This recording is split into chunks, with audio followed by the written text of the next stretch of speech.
There it is. It is time to begin my thoughts. So I did a quick reel on this, 60 seconds. It's just not enough time to get it through. And did I do a reel on this or TikTok? Anyway, either way, it's not. It's tough to get it through in 60 seconds. But my question is, like, can Sunday mornings be saved? I think that there's a lot of interactions in churches and ministries, I don't even know why I said that word, that those discussions are, how can we get people here on Sunday morning, right? And there are churches with resources, whether it be financial or talent or both, that basically get people there on Sunday morning with entertainment and just sweet or really cool programming. That's just the way it is. Sometimes some churches just have like a one hit wonder, right? They just have a really good band or an amazing children's program or great coffee and donuts or maybe even a really good preacher. But that's what gets them there. But and the old adage is true, right? What you reach them with is what you keep them with. And what happens is, after a while, when that programming starts to lose its attractiveness, changing the programming becomes monumental, because the people within that body, have years of experiences where it did work, or they have this memory of when it did work. So now, instead of actually changing the paradigm of Sunday morning, they change the programming of Sunday morning a little bit, or they tweak it. Or maybe I actually know people they'll like try to convince the next people that are leaving, like, no, what we do is valuable. And then, of course, if they don't come, and it's like, there's got to be a reason why. Well, it's their families. Well, they're deconstructing. It's philosophy.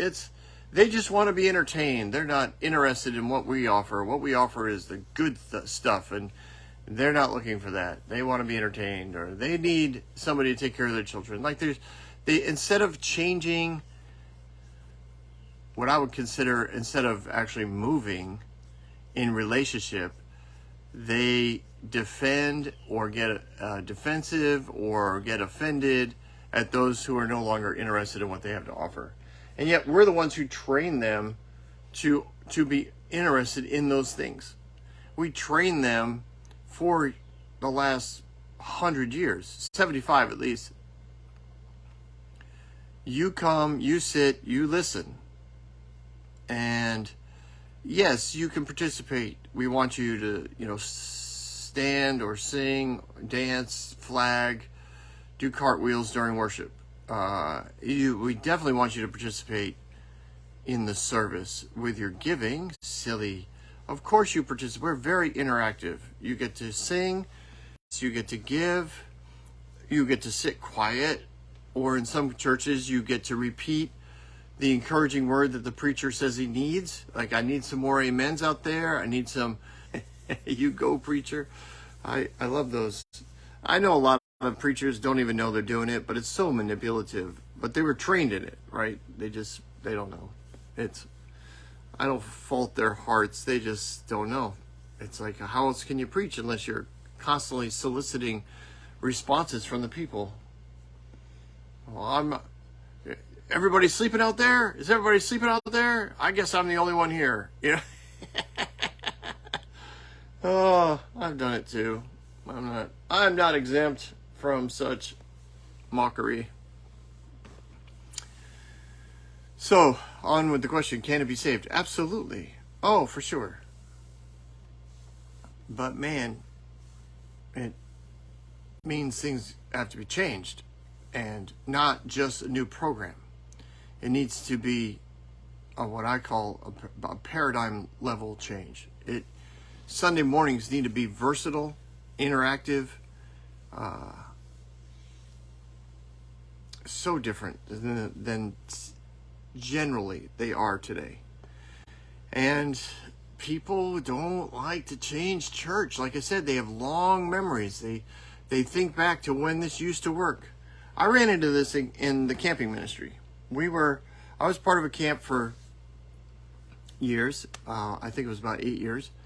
And I was working with an amazing boss who understood that camping was dying and we needed to make adjustments. So we were changing. On a paradigm level, we were changing things. Now, statistically speaking, we were not dying. We weren't growing, but we weren't dying. But man, all around us, nationwide, camps were dying. A new boss was inserted over the top of my boss, and like we had no idea. The guy just kind of showed up on campus, and he had a long memory of when camp was a huge success, and that's what he wanted to go back to.